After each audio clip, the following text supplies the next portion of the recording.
Assalamualaikum warahmatullahi wabarakatuh. Perkenalkan, nama saya Muhammad Satria dengan NIM 24010103040.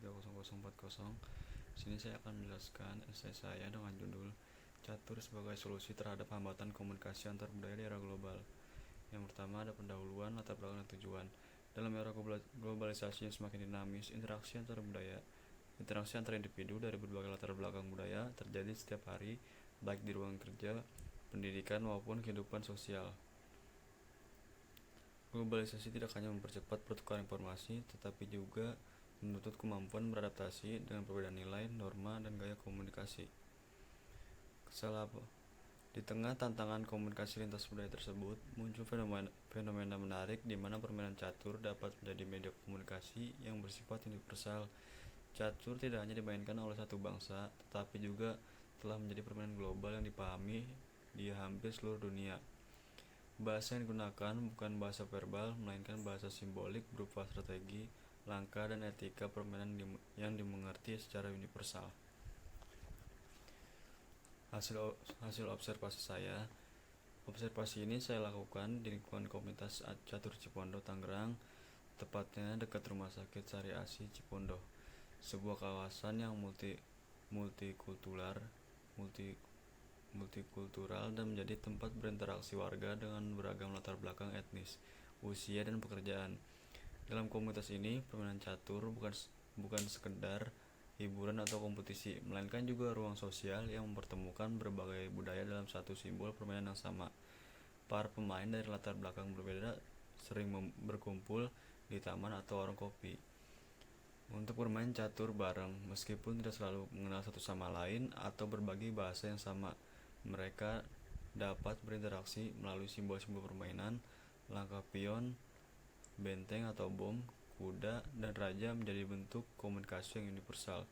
Misalnya kayak gerakan cepat dan agresif sering diidentikan dengan karakter kompetitif dan terbuka. Sementara langkah lambat dan penuh pertimbangan menunjukkan kehati-hatian serta nilai kesabaran yang kental dalam budaya tertentu. Selain interaksi di papan permainan, terdapat pula tradisi berjabat tangan sebelum pertandingan dimulai dan ucapan selamat bermain sebagai bentuk penghormatan terhadap lawan. Gestur sederhana ini memiliki makna nonverbal yang mendalam, menghargai lawan sebagai mitra bukan musuh bahkan setelah permainan selesai. Kebanyakan pemain tetap saling bertegur sapa, berbagi strategi, dan berdiskusi santai tentang langkah yang dimainkan, mencerminkan komunikasi yang sehat tanpa memandang usia atau latar belakang sosial. Dari hasil observasi saya dapat disimpulkan bahwa catur telah berfungsi sebagai ruang komunikasi lintas budaya yang efektif. Tanpa memerlukan kesamaan bahasa, para pemain mampu membangun interaksi, rasa saling menghormati, dan bahkan solidaritas sosial. Ini menunjukkan bahwa media komunikasi yang bersifat simbolik seperti catur dapat menembus batas-batas budaya dan menciptakan jembatan pemahaman di masyarakat yang beragam. Selanjutnya, analisis pembahasan why dan how. Yang why, mengapa hambatan komunikasi antar budaya terjadi.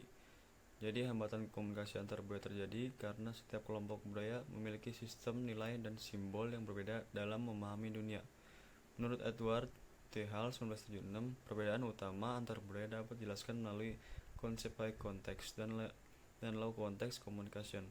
Dalam budaya high context seperti Asia, makna komunikasi banyak tersirat melalui ekspresi dan situasi sosial.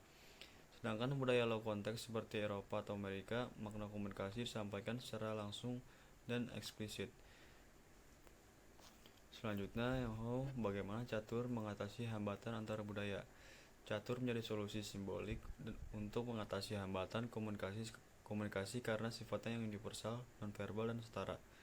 Yang pertama, catur menggunakan sistem simbol yang dapat dipahami semua pemain di seluruh dunia. Tidak ada perbedaan bahasa dalam memahami cara kerja permainan. Raja, ratu, bom, kuda, bishop, dan pion memiliki makna dan gerakan yang sama di setiap negara. Yang kedua, catur mengandung nilai komunikasi nonverbal yang tinggi. Setiap langkah di papan merupakan bentuk ekspresi strategi, emosi, dan karakter pemain.